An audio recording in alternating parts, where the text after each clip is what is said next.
So next question जो given है यहाँ पे, क्वेश्चन नंबर 18, और a spiral is made of successive semicircles with center alternately at A and then B starting with center A। तो देखो यहाँ पे बोला गया है कि एक स्पाइरल बना हुआ है। देखो ये स्पाइरल कुछ इस तरह से स्पाइरल बन रहा हुआ, फिर यहाँ पे फिर ऐसे जाएगा, ठीक है ना। जिसका सेंटर यानी जो फर्स्ट सेमी सर्कल यहाँ बन रहा है, बहुत सारे इसमें सेमी सर्कल के कारण ये स्पाइरल बना। देखो यहाँ से एक हाफ सेमी सर्कल, फिर इसके लिए यहाँ से एक हाफ सेमी सर्कल, ठीक है। क्योंकि देखो इस सेमी सर्कल के लिए सेंटर क्या होता है, सर्कल ये होता है आपका, और इस सेमी सर्कल के लिए सर्कल क्या होता है, कुछ ये बनता है। तो यहाँ हाफ सेमी सर्कल्स का क्या बन रहा है आपका, मिला के एक स्पाइरल्स बन रहे हैं। अब देखिए जैसे फर्स्ट सेमी सर्कल है, ठीक है, जिसका सेंटर ए है, and then for second semi circle के लिए सेंटर क्या आपका बी है, एंड फॉर थर्ड इस थर्ड सेमी सर्कल के लिए सेंटर क्या बनेगा अगेन ए, है। And this fourth semi circle के सेंटर क्या बनता है आपका, फिर बी बन जाता। फिर करस्पॉन्डिंग ऐसे ही बनता है आपका फिफ्थ सेमी सर्कल, फिर यहाँ से क्या बनता है आपका सिक्स्थ सेमी सर्कल। तो अब यहाँ पर बोला गया है कि सेंटर एट ए है, ऑफ रेडियस जिसका सेंटर ए पे है ना, यहाँ पर फर्स्ट सेमी सर्कल जिसका, इसका रेडियस कितना आपका 0.5 सेंटीमीटर, एंड फिर सेकेंड सेमी सर्कल के लिए रेडियस कितना है आपका 1 सेंटीमीटर, फिर थर्ड सेमी सर्कल की रेडियस कितना है 1.5, फिर फोर्थ सेमी सर्कल के लिए रेडियस कितना है 2 centimetre, as shown in figure. Okay, तो what is the total length of the such a spiral made of 13 consecutive semi circle, यानी टोटल ऐसे कितने सेमी सर्कल है 13 है, तो टोटल कितना लेंथ होगा। अब यू नो डेट अगर कोई सर्कल है, सर्कल है जिसका सेमी, ये सर्कल है ना, ठीक है, इस सर्कल का सर्कमफ्रेंस कितना होता है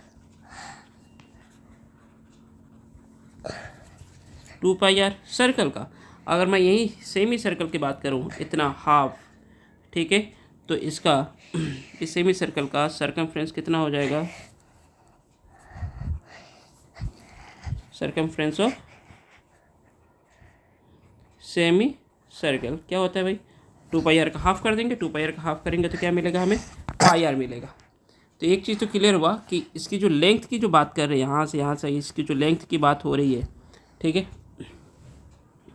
क्या उसकी सेमी सर्कल का सर्कमफ्रेंस की बात कर रहे हैं हम यहाँ पे, क्लियर है। तो चलो पाई आर होता है, तो एक एक करके हम सबका फाइंड करते हैं। इसे समझ में आया होगा आपको, तो इसको रब करता हूँ मैं, फिर आप क्वेश्चन सॉल्व करेंगे इसको। तो यहाँ पे लिखते हैं क्या, length of first semi circle with radius, इसका रेडियस कितना है R1 is equal to 0.5 centimetre, ठीक है। तो क्या होता है भाई पाई R1 हो जाएगा यहाँ पे, क्लियर है। तो पाई को पाई रख देते हैं, R1 की वैल्यू कितनी थी 0.5, तो पाई इंटू 0.5, तो क्या मिला 0.5 इंटू पाई सेंटीमीटर, ये फर्स्ट का निकल के आया। सिमिलरली इसी तरीके से हम length of second semi circle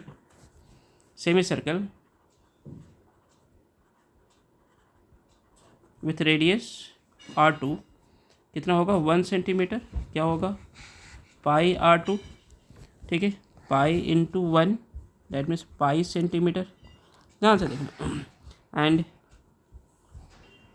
length of third semi circle with radius R3 is 1.5 centimetre. अब यहाँ पर अगर चीज़ देखोगे नोटिस करोगे तो रेडियस भी 0.5 सेंटीमीटर से इंक्रीज हो रहा है, हर एक रेडियस, हर एक सेमी सर्कल का रेडियस इतना से इंक्रीज हो रहा है। तो चलो इसको निकाल लेते हैं, क्या होगा पाई R3, क्योंकि सेमी सर्कल का सर्कमफ्रेंस यही होता है, लेंथ उसका यही निकल जाएगा, पाई आर होता है, पाई रहेगा आपका R3 की वैल्यू 1.5, ये क्या निकल के आएगा 1.5 पाई, ठीक है। तो एक तरह से हम बात करें तो इससे क्या कॉन्सिक्यूटिव चल रहा है ना जी, तो एक AP का फॉर्मेशन करेगा, तो लेंथ क्या निकल के आएगा 0.5 पाई, फिर 1 पाई, फिर 1.5 पाई, और नेक्स्ट का कितना आएगा लेंथ, डेफिनेटली 2 पाई, फिर 2.5 पाई। ऐसे कितने हैं, 13 सेमी सर्कल्स है। तो यहाँ पे अगर देखे जाए तो ए की वैल्यू क्या निकल के आ रही है, 0.5 पाई आ रही है। आर की वैल्यू कितनी आएगी, 1 पाई में से माइनस कर रहे हैं 0.5 पाई को, क्या होगा 0.5 पाई। हालांकि ये 1 पाई नहीं लिखा जाता है, ठीक है, तो इसे मैं 1 हटा देता हूँ यहाँ से। सो एंड एन की वैल्यू कितनी है यहाँ पे, सॉरी आर नहीं, that's D. R for common ratio for GP के लिए होता है, जो क्लास 11th में हम यूज़ करते हैं। अब चूँकि मैं क्लास 12 तक पढ़ाता हूँ तो चीज़ें मुझे याद रहती है। सो एन की वैल्यू यहाँ पर बोला कि 13 सेमी सर्कल की बात कर रहा था। तो चलो सम ऑफ एन टर्म्स क्या होगा, n/2 2a plus n minus 1 D. So n की वैल्यू थी आपकी 13 डिवाइड बाई 2, a की वैल्यू है 0.5 pi plus n minus 1, 13 minus 1, D की वैल्यू आई थी 0.5 पाई। ओके, तो 13/2, इसको तो डिवाइड नहीं कर सकते कि नहीं क्रॉस होगा, तो एज इट इज रहने दो। 2 इंटू 0.5 पाई क्या हो जाएगा, दैट इज़ पाई, क्योंकि 2 को 0.5 से मल्टीप्लाई करेंगे तो 1 होगा, प्लस 13 माइनस 1 12 इंटू 0.5 पाई, तो 13/2 पाई प्लस इसको ऐड मल्टीप्लाई करो, 12 को 0.5 से मल्टीप्लाई करेंगे। अब जिसको नहीं आता देखो 0.5 मतलब 5/10 हो जाएगा।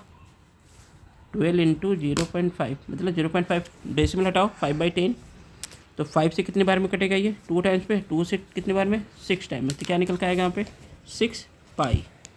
तो 13/2 into pi plus 6 pi, that's 7 पाई। अब चूँकि हम पाई में नहीं रखेंगे, इसको ध्यान रखना, पाई की वैल्यू आपको पता है कितना होता है, 22/7। तो 7 से 7 क्रॉस हुआ, इस 2 से 22 11 टाइम्स में, बचा के यहाँ पे 13 इंटू 11, और 13 को 11 से मल्टीप्लाई कर दे तो ये वैल्यू आ रहा है 143 सेंटीमीटर। तो सम ऑफ 13 स्पाइरल्स, 13 सेमी सर्कल, जिससे क्या बन रहा है, स्पाइरल्स बन रहा था। टोटल लेंथ कितना निकल का है यहाँ पे 143 centimetre, that's your answer. So move करते हैं नेक्स्ट क्वेश्चन की तरफ, तब तक के लिए बाय।